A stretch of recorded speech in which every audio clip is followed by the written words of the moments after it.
Dr. MC of Dr. MC's Self-Care Cabaret.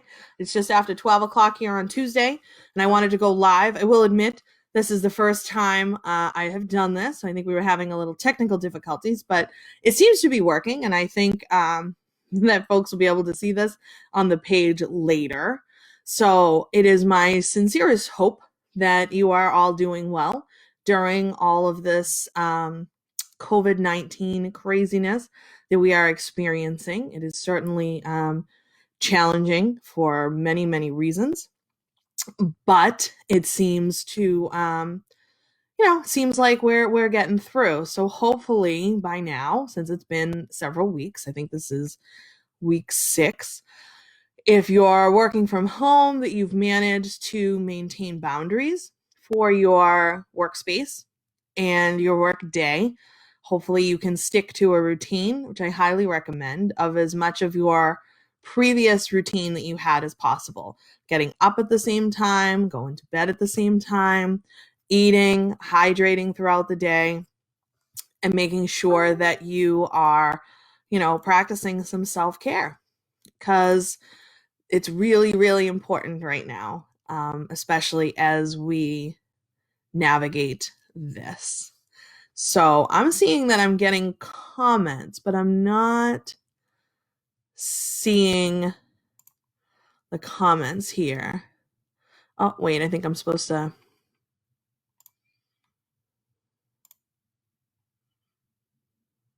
I don't know.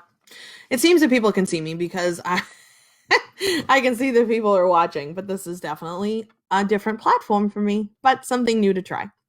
So anyway, hopefully folks are also, finding time to exercise still by getting outside, or if you have a space in your house, lots of local instructors and actually instructors everywhere are offering online opportunities to exercise, which is really wonderful. And I've actually been really enjoying some of the virtual workouts I've been able to participate in. Dance classes and whatnot have been really great and a great way to keep moving. It's really easy in situations like this to just kind of sit on the couch all day and not get dressed and not, take care of yourself and not move. And that is really not going to work in the long term if you are trying to take care of yourself. So let's see. So what else? I can see that there are 4 people watching, which is awesome. If anybody can make a comment just so I can see how this works. I want to make sure I'm not, that I am seeing the comments, not missing them, which seems to, I don't know.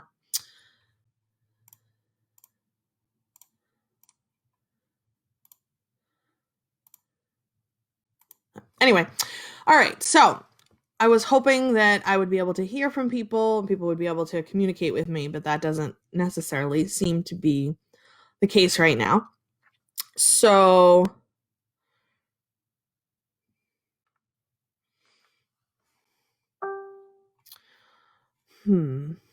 hold on one second.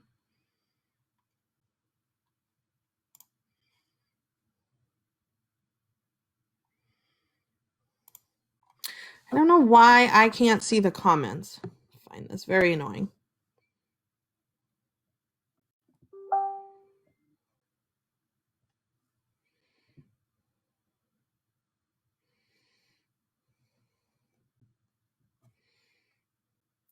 Oh, I'm getting error messages that it won't.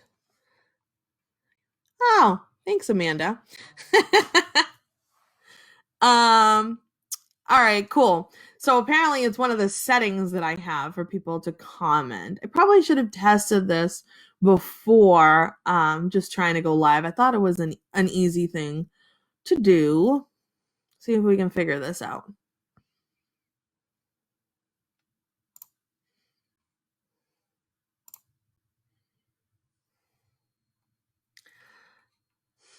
Maybe try it now. I just changed some of those settings.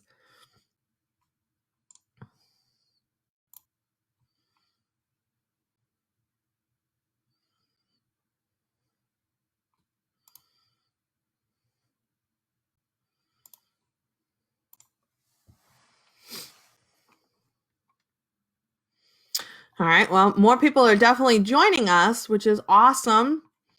We're just having some technical difficulty.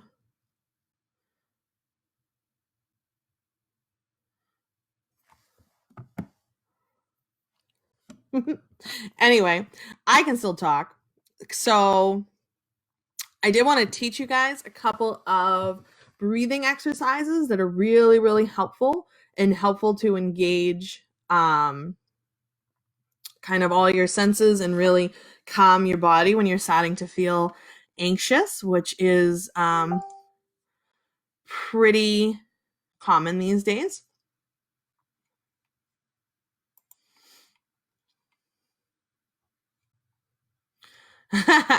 All right, so now it looks like people are able to comment. I shouldn't have messed around with the settings.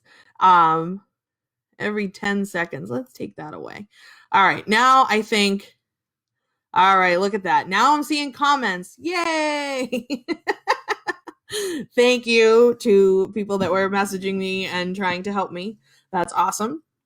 So now we have comments. I can comment back. I think I fixed the 100 characters thing. It was a setting that I had selected because I don't know what I'm doing on Facebook Live, and I didn't think it was that complicated, but lesson learned. All right, now people are commenting. Yes, we got it. All right. And Amanda, would you be open to leading a guided meditation in the future? Sure, I'm open to anything. Right now, we're definitely just kind of, doing what we can to maintain any type of routine and whatever. And I'm happy to help and lend my voice to people in this time of craziness. So now that I have you and we are live and we're ready to roll, I'm going to teach you a breathing exercise that I just learned recently that I really like. Why I really like it is because it engages multiple senses. So when you're feeling really anxious, what you can do to kind of de-stress and promote the healthy hormones in your body is by engaging multiple senses. So this breathing exercise is called 5-finger breathing. So I'm left-handed, so I'm going to use my left hand. But what you're going to do, you're going to take your opposite index finger and you're going to start at one end of your hand and you're going to breathe in as you trace up the thumb. Breathe out. Breathe in. Breathe out. Breathe in.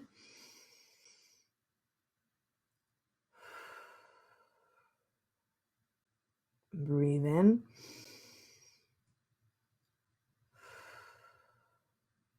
Breathe in.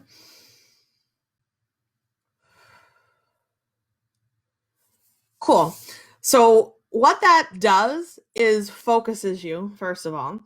It also engages multiple senses because you can look at your hand when you do it, you can close your eyes when you do it. But you're feeling the sensation, so you're engaging another sense there, which is very helpful. And something that's really important when you are doing any type of deep breathing or breathing exercises is that your exhale is as long, if not longer, than your inhale. So when we're experiencing stress and anxiety, our body goes into what you might remember from high school biology class of fight, flight, or freeze. And that's when like the bad stuff in your body starts producing bad chemicals and stress hormones and all that stuff. And we don't want that. So when you breathe and you deep breathe and you breathe out and you keep that exhale longer than your inhale, you actually activate what is known as the vagus nerve. And that actually promotes the good stuff, the good hormones and the good chemicals in our body that lessen our fight, flight, or freeze reactions to things. So that's a really easy thing you can do anywhere. It's free, doesn't cost anything. And there's a few other breathing exercises you can do. If that was like too much for you, that's fine. You can very simply just put one hand on your chest and one hand on your belly. And also by closing your eyes, you are kind of tricking your mind into thinking that it's sleep time. So that also promotes healthy chemicals to start doing their thing and keeping us calm. So if you just do that and close your eyes gently and just breathe in through the nose and out through the mouth. In through the nose and out through the mouth. But just make sure, again, that your exhale is as long as your inhale or longer in order to get the full benefit out of that. So how are people doing? Does anybody want to tell me in the comments, like, what have you done that has been helpful? What are you struggling with? Have you been able to practice any self-care? Have things just been too crazy to practice self-care? Oh, and in case anybody was wondering, Massachusetts just canceled schools for the rest of the academic school year. So we were kind of anticipating that would happen soon, but apparently Governor Baker just made that announcement. So since I have people that are here, chose to be here with me, then glued to the TV listening to Governor Baker, there's your update. So I do work in a school as a public school administrator. Things have looked quite different for me over the last several weeks as we navigate uncharted territory and unprecedented times.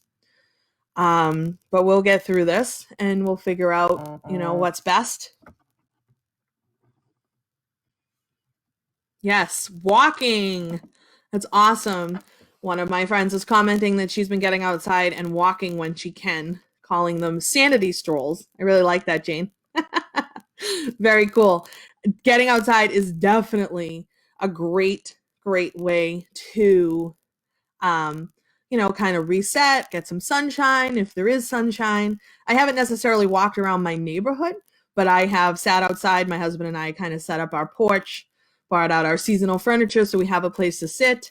And I've managed to, have some lunch breaks out on the porch, enjoy the sun, do some art while I've been out there. Now is a great time to connect with old passions. Maybe you used to draw, or maybe you used to knit, or used to do all sorts of things that you've gotten away from. And now is a great time, if you're able to, reconnect with those old passions and try to do that stuff now. I mean, we have a little bit of time, which is great.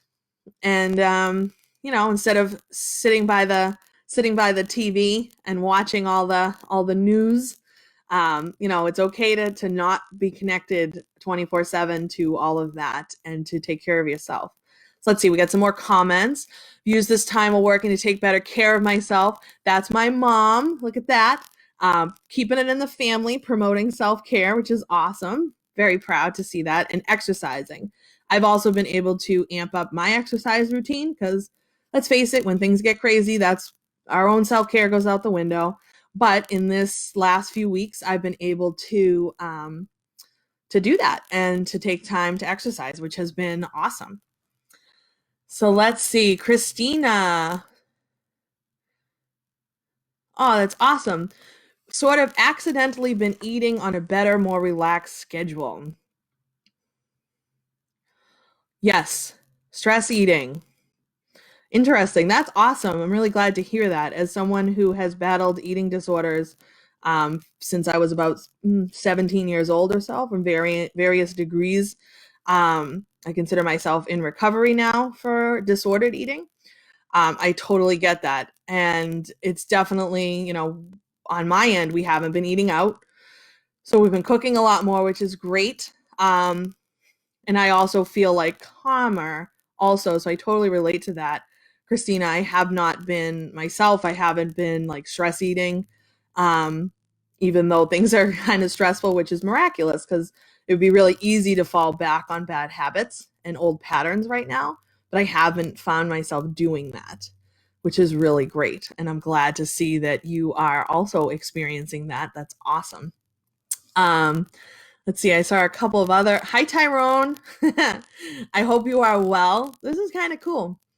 up and working on a painting. That's awesome.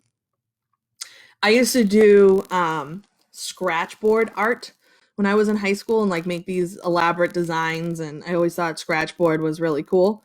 So I got some and have been playing around with that again, which has been really fun. I'm also trying to teach myself to knit. Um, Again, a great skill, something I've been wanting to do. I'm definitely not a natural, but it's been kind of fun. And again, keeps me from watching the news and doing things that would not be helping. Um, yes, making masks, getting back into sewing. Steve, thank you. That's awesome. And such a an important thing right now for people. Our healthcare workers on the front lines do not have the proper PPE to keep themselves safe, which is disappointing. But many people have stepped up to the plate and have been making masks and 3D printing masks and doing all kinds of stuff. And so that's really awesome and a really nice way that we can give back and help others and use our energy for good at this time. That's great. I don't have a sewing machine, or I probably would be doing that myself or trying to. But I think my mother's going to get on that soon. We'll see, because she definitely has the skills, and it looks like we're going to probably be needing masks for the foreseeable future when we go outside and whatnot and interact, when things go back to our new normal, whatever that looks like. So I also highly recommend folks are paying attention to their hydration, and eating, not to stress eat, but to make sure, if you're hungry, you should eat. If you're full, you can stop eating, and that's okay. I do a lot of work with intuitive eating, which is actually how I've managed to kind of heal my disordered eating, and that's been really helpful. And that is new emerging research, kind of anti-diet culture stuff, which we don't need to go down that path right now, but definitely want to make sure we're eating and hydrating right now. It's easy again when you're stressed to forget to take care of ourselves, but now more than ever, we must find ways to take care of ourselves. Oh, a leopard print mask. I need a leopard print mask. Oh, and my mom offered to bring me a sewing machine. Isn't that nice? Maybe I should be careful what I say on these things. So let's see. What else? I can teach folks another breathing exercise. Oh, intuitive eating. I would love to teach more about intuitive eating. I can do that at some point, Christina. It's really cool. So let's see. You should look it up. Elise Resch and Evelyn Tribole are the authors and kind of the main researchers behind intuitive eating. And the premise is really, you listen to your hunger cues. We're really great as a society to run around really fast and kind of not listen to our bodies and just learn to eat when we think we're supposed to and stop when we think we're supposed to stop or not stop, and kind of just eat without without listening to our bodies. We've learned over the years to not listen to our bodies. If you think about how little kids eat when they're hungry and they stop when they don't. It's the adults in their life that usually push the messages about when they should or shouldn't eat, what they should and shouldn't eat. And that's when you start getting into patterns of restriction and unhealthy eating habits. So that's a little preview. Yes. Steve, thank you. Exercise is very important, but stretching is equally important. Even if you can't motivate yourself to exercise, stretching is critical to maintain your range of motion and mobility.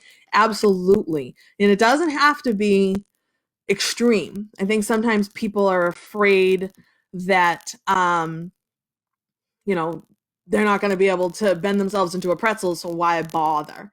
But actually, even just a little bit of movement, a little quick dance party to your favorite song is movement. It doesn't have to be this extreme activity that we do. And stretching is very, very, very important. It can be something simple, just even reaching down to your toes. It can be just, simple, try and loosen up the hips, stretch side to side. If you have any, there's different things. If you happen to have like yoga blocks at home or straps or any of that kind of stuff that you can use to kind of assist you, that is really great. But a few times in the last couple of weeks, I've not really felt like a full exercise thing, doing a whole workout or whatever.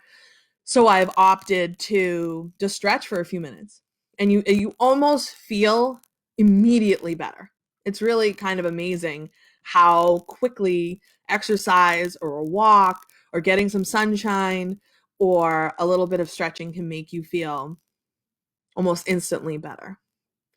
And again, doesn't have to be extreme. You can look up very basic yoga poses even. If you don't know any, there are very simple ones you can do that don't require you to be able to bend yourself into a pretzel or anything crazy, but you'll still get the benefits even if it's gentle and it's some of the basics. So that's awesome. I wonder, does anybody meditate? I find guided meditations to be the best. And the thing about meditation, see, some of the stuff scares people because they think that if like they can't do it to the extreme degree that it's not going to be beneficial. But if you think of meditation is almost like a muscle. So if you start small, 2 minutes, 3 minutes, you can eventually build yourself up to a practice maybe of 20 minutes at a time. Or maybe not. Maybe you do the 3 to 5 minutes and that's where you stay and you feel those benefits, and that's enough for you. And that's fine. There are lots of apps that you can use that can help you to meditate, and they have generally really short meditations that you can do. Like you said, you can start 2, 3, 5 minutes and then build yourself up to longer ones. And that's again, it's another way of like getting yourself out of your head, getting yourself away from the stress. We know what's happening. We all know what's going on. We're all, feeling the anxiety and feeling the stress and feeling the fear, but we don't have to dwell on it, and we can't control it. We can follow the guidelines that are set forth by those that know about these things, and we can do our part, certainly, by adhering to those guidelines, but we really don't have control over it. But what we do have control over is ourselves and our reactions and our bodies and our emotions. And that's not to say that this isn't difficult, but for me, I choose, not to dwell on it, to really look for the positive, look for the opportunities. I've seen lots of opportunities emerging. I've seen businesses reinventing themselves, people getting really creative, and some of it's really cool. Personally, I hope some of it sticks around because I've been enjoying certainly pieces of this. So let's see. What else are people doing? Harry Potter books on Audible. I love listening to Audible books. And I recently finished Michelle Obama's Becoming.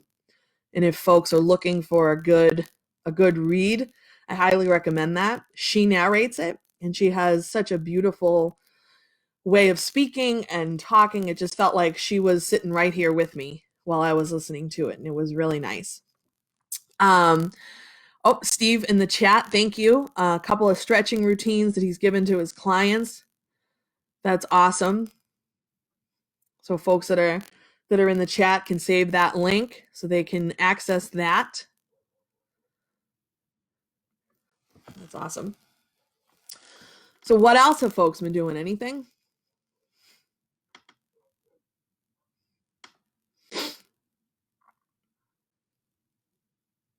I told my mom she can come over and sit across the driveway from me and we can chat. Of course, the weather has to cooperate for that to happen, but we've been very seriously taking all these precautions, and we have not seen anybody other than my husband and I seeing each other, which is great, but we have not really haven't left the house.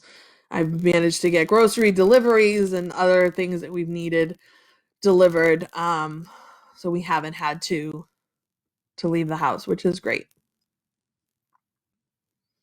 So another thing I want folks to kind of be mindful of is oh, Jane's having Zoom cocktail parties with close friends. That's fun.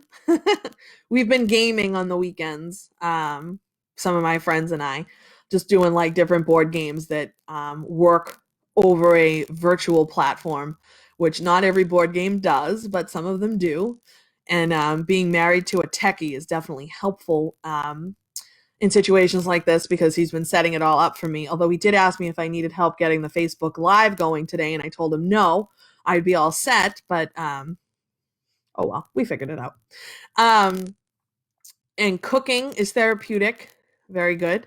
We've done we've been home cooking every meal and baking here and there, but nothing too crazy. But yes, that can also be a trigger for people if they're cooking and baking and then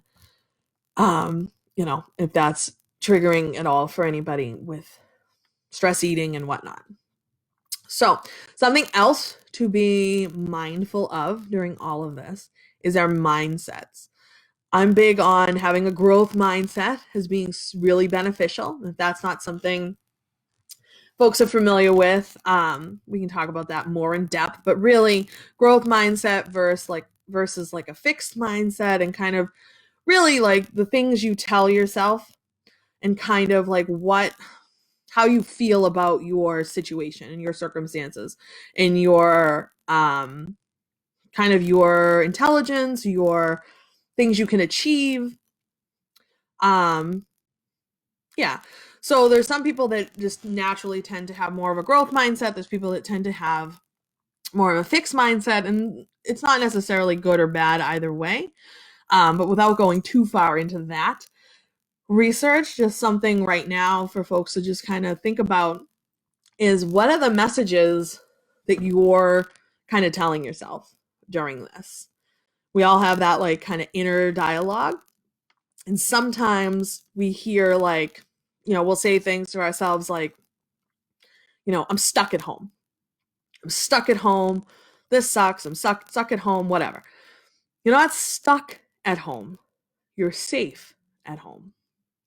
And if you start reframing things when you can catch yourself in those moments of kind of negativity or like a fixed mindset, if you can catch yourself and switch it and reframe it, you will feel a lot better.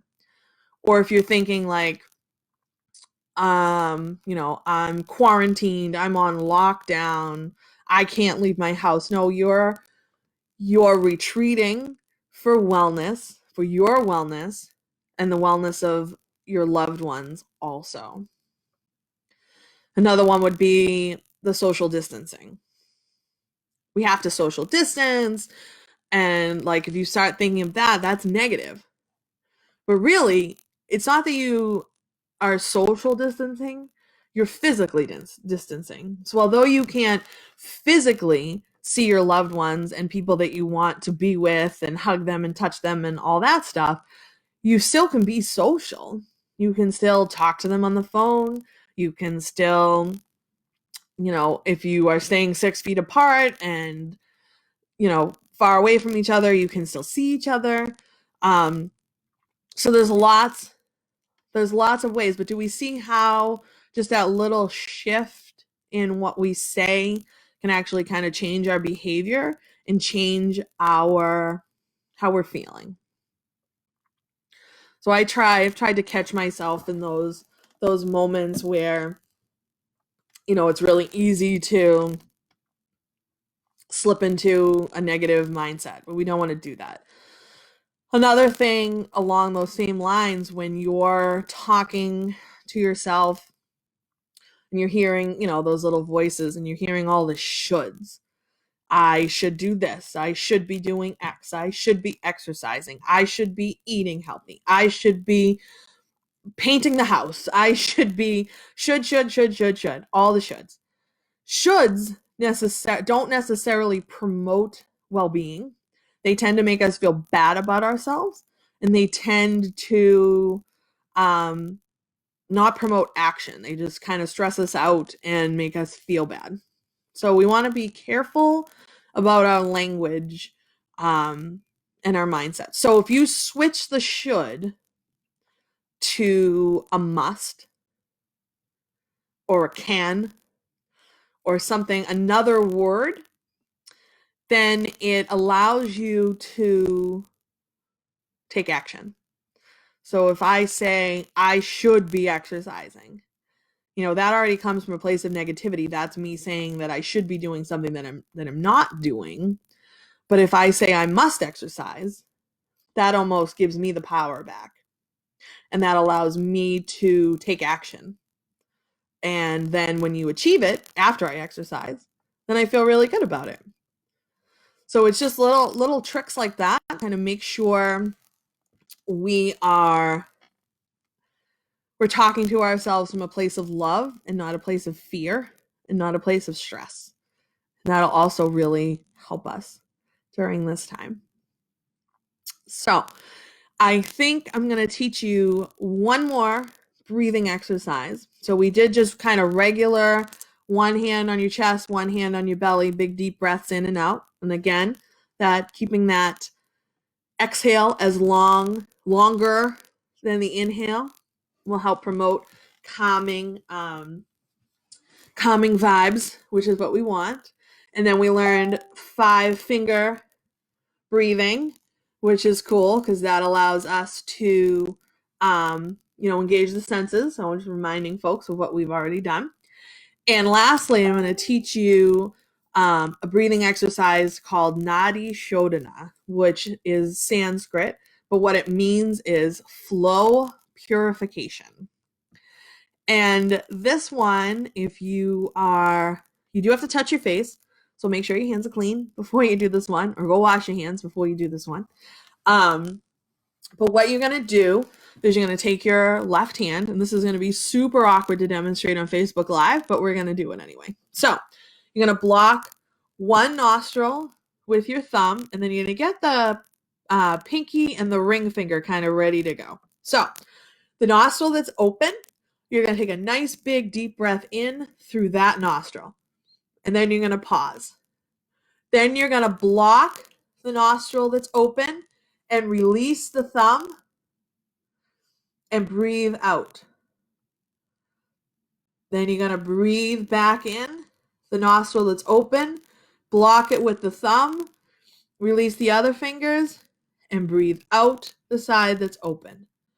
One more time, up through the side that's open, block it, release the thumb, and out the other side. So what you're kind of doing is making like a U with your breath. Again, this will get you out of your head because you have to concentrate in order to do that. And I really don't care what fingers you use. Just get the gist of kind of blocking one nostril and releasing it. Pay attention to your exhales. Make sure your exhales, you're breathing nice in deep through the nose and out. And make sure that your exhales are longer than your inhales. So that's Nadi Shodhana. If folks have done any type of yoga class, that's a really common breathing technique that is taught in yoga classes. Also, fun fact, I learned Hillary Clinton was all over the news a couple of years ago promoting Nadi Shodhana, saying that it helped her get over the loss of the 2016 presidential election. So I'm thinking if it can help Hillary get over that it might be able to help us, maintain some calm in our lives as well. So, anyway, so if anybody has any more comments, and Christina, it does feel weird. Totally. That's like a really weird, like hand motion, but trust me, it works. Although I don't necessarily recommend doing it on Facebook Live because it's just awkward. But I do teach that when I do workshops, and even teaching it standing in person in front of people is a little awkward also, but a really good technique for us to do. So I wish everyone well. I hope that you are practicing self-care. And if you're not and need help or need any direction, I'm happy to lend my voice. We'll probably do Facebook Live again. And but please feel free to reach out if you have any questions. Not charging for services, just helping people take better care of themselves. And if you liked what you see or you like what you see on Dr. MC's Self-Care Cabaret, be sure to invite your friends. And you can subscribe to my blog at drmcselfcare.com. I talk about a lot of these things on the weekly blog as well.